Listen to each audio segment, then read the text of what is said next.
Shaq and Kobe, Lawrence Taylor and crack cocaine, Jordan and Pippen, Josh Giddey and children, football and convicts. He was just stepping out to the little party, and the night ended up with a body. Big booty bitch, way bigger than Mazzani. While he cool with the wood like design. Why hit the top, go back. The NFL, surprisingly enough, has a lot of convicts, which can't be too surprising because, like, you know what, shit, let's just cue it.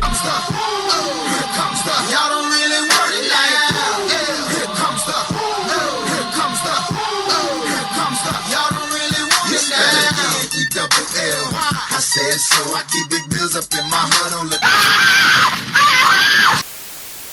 So, no surprise, the men that are doing that out there to each other, they're not good people sometimes. Shocking. And these bad apples is what I'm making my video about today. I present to you the greatest NFL convicts in history. I'm only judging them by how good they, if they could ball or not, bro. There could be one dude that murdered like 3 people. There could be one dude that like stole from a grocery store at the age of 13. If the person that stole from the grocery store is better than the murderer, he's gonna be higher in the list. But with that being said, let's get into some honorable mentions. Patrick Kugler, a Michigan great. So what did he do? So one day Mr. Patrick was scrolling online and he saw prostitute.com. It was like Amazon for prostitutes. And he tried to buy a girl on there. And guess what happened? It was a sting operation. Stupid ass, dumb ass, retarded bitch. This dude didn't even make it to the NFL. I just think it's crazy that someone went on Amazon.com for prostitutes and thought it would go through. Like what was the thought process there, really? On to the next one. So now let's get to another honorable mention. Cecil Collins. What did this crazy motherfucker do, you may ask? This was an NFL player who was just drafted, and he decided, he saw this baddie at a gym, right? Is he gonna walk up to him, or B, is he gonna walk up, ask for her number, or maybe even C? He just lets her go, right? That nigga picked F, bruh. What this dude Cecil Collins did was break into her house just to watch her sleep. That's all he said he did, and that's all he did. How you gonna be an NFL player and literally be the Tom Brady of not getting hoes, bro? How you gonna be an NFL player and have Hall of Fame no bitch getter, bro? This dude had his grand badge on when he was thinking of this idea, I swear to God. But now on to the top hitters. Okay,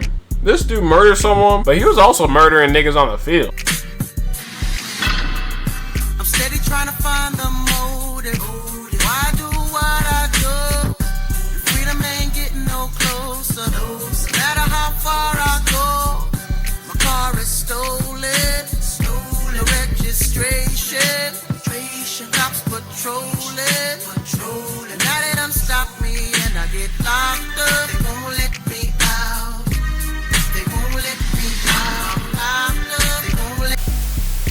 Okay, but seriously, there was a lot of screws loose in this dude's head way before he committed these murders. Because before he even killed a motherfucker, this dude already punched a bouncer, was involved in several shootings, and on top of that, he had Chris Benoit levels of CTE in this motherfucker. And on top of all these things, this motherfucker was talented as fuck out catching a damn football. So talented, Robert Kraft quoted saying he was duped by Aaron Hernandez. All I'm saying, all these other players coming out nowadays about how they weren't duped by this nigga, and Robert Kraft saying he was, I think the talent was just there to the point they can just put that behind him and say, let's go get this cat. Now, if y'all don't know the story already, Aaron Hernandez killed somebody. He killed his friend Odin Lloyd. And why did he kill him? Because he thought Odin Lloyd figured out that he was allegedly homosexual. I know that shit's serious and all coming out and whatnot, but you don't gotta absolutely grill a nigga with hollow shells. I feel like there was a better way. That's just me personally. You know what? On to the next dude. I ain't even gonna talk about this no more. He could ball though. Big block on Tennessee's Corey Campbell and actually gets a couple of volunteers on this play. He sort of stood over Campbell afterwards, who was injured, and after the game, the post-game media session, Winslow was asked if he realized that Campbell had been injured on the play. Yeah, don't give a hell. It's war. They don't give a freaking, you know what, about you. They will kill you. They're out there to kill you. So I'm gonna kill them. They're gunning for my legs. I'm gonna come right back at them.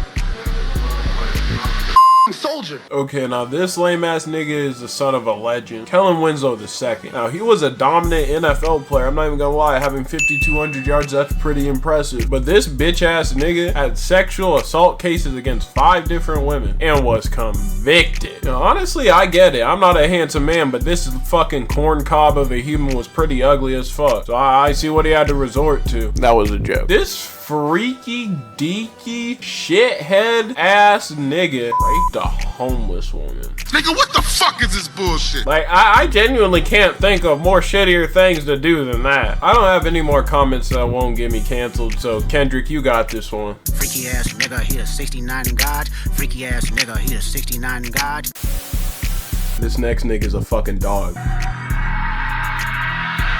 Chasing after green guys. Went from sleeping on the porch to a motherfucking California king size. Mama ain't stressing, she know that it's all good. My number one goal is to get out the hood, never change. I be thugging hard in my section. Me and I'm a dog protected by Smith & Wessons. Any nigga playing, we coming in your direction. Let you know that we ain't flexing, you quickly gon' get ejected. Nigga wanna kill me, cause a nigga coming up. Wanna kill him, but that shit might really fuck my money up. Focus on my grind, gotta get the stacks. Try to leave the streets alone, but they steady calling back. You ever seen death around the corner? Chilling on the block and pussy niggas run up on you. Busting shells at you when they hotter than a Sony. It be hard to think straight when it's a lot of niggas want you, man. Now Mike Vick. Boy, do I fuck with Michael Vick. Okay, that was a joke. But all I'm saying is, if there was one player a young nigga wanted to be, it was Mike Vick. Like, this dude played like a wide receiver at quarterback and had a crazy arm. Not too much of an accurate arm, but a crazy arm. Like, imagine going from Peyton Manning's, Tom Brady's, Brett Favre's, and then seeing a black quarterback rush for 1,000 goddamn yards. That's gotta be like playing field trip to an 1860s peasant. But if you're watching this video, you obviously know what Mike Vick did. Now, honestly, it's a lot worse than you think. They seized 54 dogs from this nigga's house. And shit, let me just show you why these dogs were seized. Allegations of hanging, shooting, body slamming, even electrocuting dogs to death as part of a multi-state underground dog fighting operation is a record-breaking NFL superstar, a former #1 draft pick, losing a $120 million contract over dog fights. And for those reasons, Michael Vick gets number 7 for the greatest convicts in NFL history. He's probably one of the most known as well.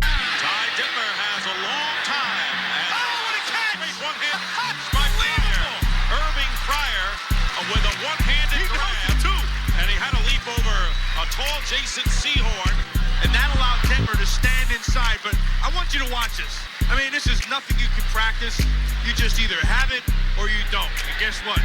He has unbelievable. Willie Mays would be proud of that kid. Yes, he would. Irving Fryer, one of the most underrated wide receivers in NFL history, registering 12,000 yards and 84 touchdowns. Also registering, no, not as a sex offender, stealing $1.2 million from people. Authorities allege Fryer and his mother, Alini McGee, conspired to steal more than $1.2 million. So basically, the mother and son screwed over 6 banks and a mortgage firm by using the same property for collateral on multiple loans. I don't know what the fuck that means, but fuck this nigga for real. So for being a dog on the field, apparently, like, let me know if you've seen Irving Fryer highlights before. He gets number 6 on the list of NFL convicts. After fire to third down, looking downfield, he's hit, spins away, stumbling, rolling right, shovels it forward. He's got Donnelly inside the 5, down to the 3-yard line. Oh, you talk about improvisation. Going to the end zone. And here is Brett Favre straight back in the pocket, and he slipped as he tried to set up. Now he's on the run. Now he's throwing downfield to Sterling Sharp. Sharp trying to get in position, and he caught it. Touchdown!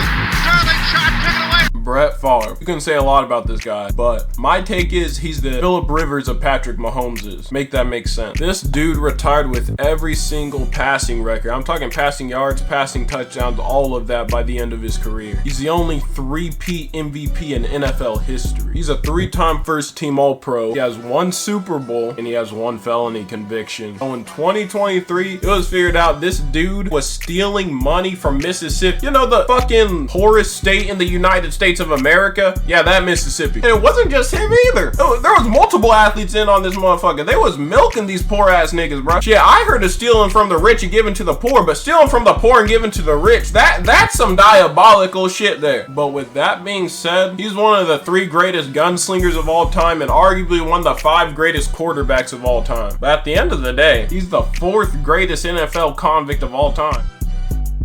Oh shit! Who is that? That's our next competitor on the list. He has 2 crimes.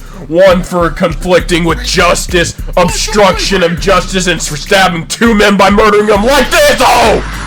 What do you know about Ray Lewis? That's a great one. Come on, you get some! I love Ray Lowe! There's just something about a man that doesn't care and runs his ass through the other person! Say what you want about this nigga's crimes, but you cannot stop this dude!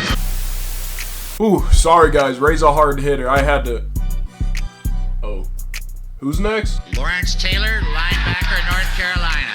I don't know, there's been something about how this dude walks, how this dude talks, the drunk uncle, coked up uncle energy he plays with. Oh boy, do I love it. The pedophile you can't step to.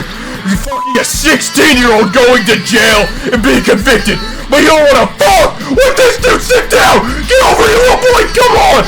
Get clubbed. You want some egg and get sacked. Bitch ass. Come on. Play with Ray Lewis. Play with anyone else, but do not mess with LT. Stop playing. Come on, one arm. I can do this easily. All day. Get chase safety, bitch. This is the greatest defensive player of all time! Now what y'all all been waiting for. Number 1, Jim Brown. This nigga wasn't just smacking heads on the field, he was smacking these bitches too. Cause in June 9th, 1968, he was under suspicion of killing his fucking girlfriend, bruh. Like shit, mine be annoying me sometimes, but I ain't never think about that for... Love you, Naya. And that's not where it ends. His rap sheet's long as a bitch. Later on, he was alleged for assault in a motel from this 18-year-old girl. And allegedly, he fathered the child. But he was acquitted. That baby's not gonna lead the league in rushing in all 10 years he plays. So, to wrap this video up, the fuck you finger of the day is awarded to Jim Brown. Here you go, sir. That will actually wrap it up for this video. I hope y'all got something out of it. I don't think we should worship these football players like they're gods. They're athletes, not role models. But that'll be the end of this video. We'll be posting next Friday as well. Like, subscribe, and thank y'all for real. On 2nd and 8, off the ball fake, has some running room. Inside the 30, inside the 20.